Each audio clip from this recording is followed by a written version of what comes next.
Around 500,000 Americans are not able to eat normally and have to rely on a feeding tube for their nutritional needs. For years, pre-made formulas like Ensure were the standard, but lately it's become more popular to puree solid foods. But that's about to change. As Arun Rath shows us, that's a big problem for some families. That's you, little squeaker. Dominic Pacheco turns 20 next month. He's needed round-the-clock care since he was born. Dominic, you look quite a mess. He's come a long way. He had brain damage at birth, and he's got a lot of medical complications. So we tried oral feeds. It didn't work out for him. We've been doing the feeding tube since he was 2 years old. Early on, Dominic had a bad reaction to the pre-made formula that's the typical diet for tube feeding. This is Dom's soup, so my husband thought of, making regular food and pureeing it. And that's what we started when he was 2, and we've been trugging along ever since. So.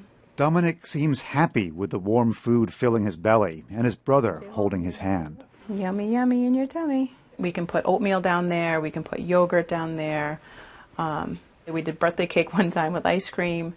Anything that we're doing or we're eating, we can puree and throw down that tube. But some in the tube feeding community are worried this kind of eating won't be possible with a new feeding tube connector that's being rolled out as the new standard. The whole idea behind this is improve patient safety. I spoke with Michael Cusack over Skype.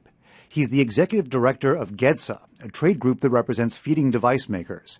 He says the unique connector was designed to prevent potentially catastrophic misconnections. You can imagine if you put in enteral feeding solution into someone's arterial system or into their brain cavity or a place where it doesn't go. The circumference of this is so much smaller. But Laura Pacheco says the tube that could become standard, about the width of this one, is too narrow to accommodate the soup she makes for her son. I can't even imagine trying to put the soup that I make for him down that tube. It would be impossible.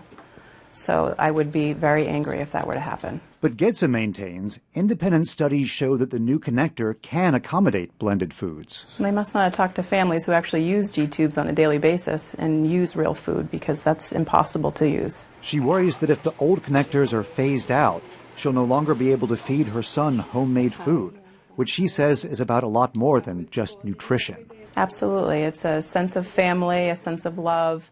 Arun Rath, WGBH News.